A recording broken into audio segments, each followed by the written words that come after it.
friends, welcome to my channel. I am Shobik De from Shobik's Biology. Today I will discuss the procedure of thymic selection.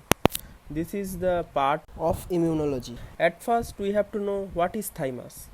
Thymus is a gland. After we are growing up, it becomes smaller. So at first in this procedure, thymic selection, double positive cells are formed from T cell maturation. After that, if receptors of T cells interact with our self MHC, then this cell has been selected. This is called positive selection. And if the receptor of cells don't interact with MHC molecules, then the cells are dead by apoptosis. After positive selection, two forms are formed. Receptors have weak affinity for self MHC and self antigen, and it is selected.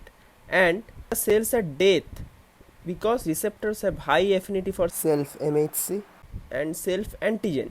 Because if the receptors which have high affinity for self MHC molecules they are selected, then many autoimmune disease can be formed. So the receptors have weak affinity for self MHC molecules and antigen, it is selected from it, and which is not selected, it is called negative selection.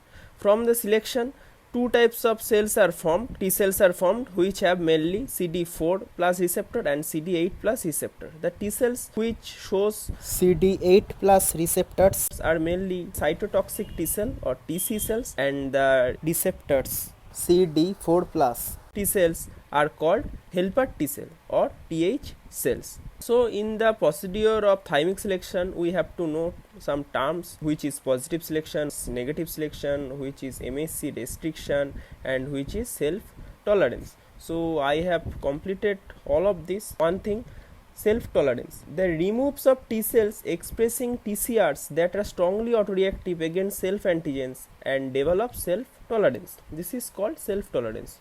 So this is the procedure of thymic selection. Okay, that's it. For getting new videos, hit the bell icon and subscribe my channel. Thank you.